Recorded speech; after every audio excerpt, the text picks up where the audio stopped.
lighting. It's all about style, scale, and of course, sparkle. So in my world, I usually select overscale chandeliers for my rooms, but it all depends on the room and the client. But there's so many moving parts to selecting lighting because there's not just chandeliers, there's wall sconces, there's lamps. But at the end of the day, it's all about the sparkle. If you want that glitz and glamour and instant attention, go for overscale and sparkle. I actually try to select lighting first for a space because it changes the look and the design so much and so quickly and so easily. It is the jewelry of the room. And so think about buying a really bold statement piece of jewelry. I guess kind of step outside the box and not just have the one traditional chandelier above the table. I love using sconces. I feel like they're not placed nearly enough. I think I'm proud of this. I think I'm known as a lighting guru. What does that mean? It means that as I select lighting for a space, I'm looking for something that is a bit of an art piece. I rely on the lighting to sort of be the statement in a room. If the room doesn't have a lot of light, the first instinct is to put in all these oversized cans. I'm against overhead cans on the ceiling because what it does is it brings shadows down across the face. What I do like is I like area lighting. I like lamp lighting, I like sconce lighting, I like lighting that can blow you out from the sides and blow you out from the front and make you look absolutely amazing. Candlelight, essential to every single room that you design, that you live, and you entertain in. It's so important. But if you've got those overhead cans on and that's your only lighting, then it's a poorly designed room.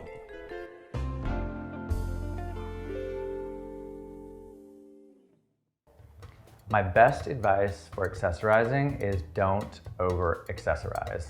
Less, more beautiful things is always the greatest impact.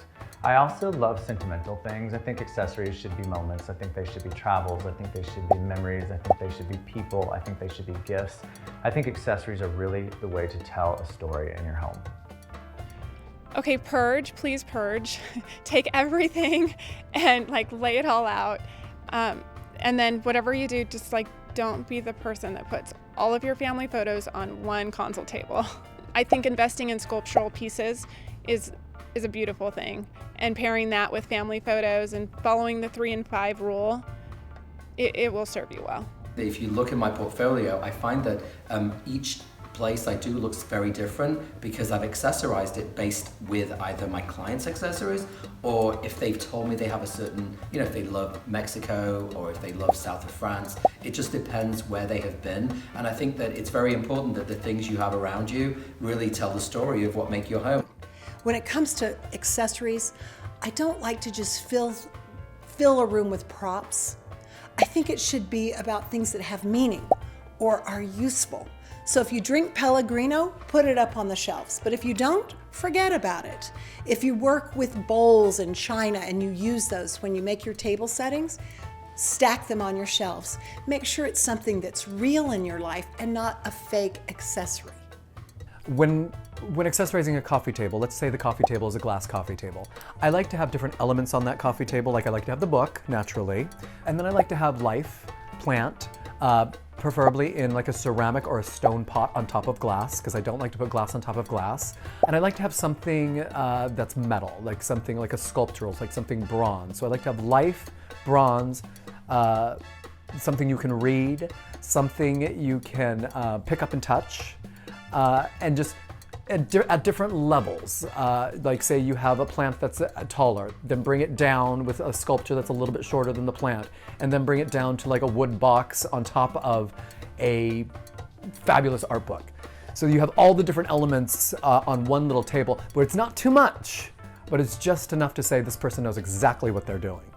Don't over accessorize. I say that because I do it. I over-accessorize a lot. You always pull something out. Don't over-accessorize. That's a rule, I guess.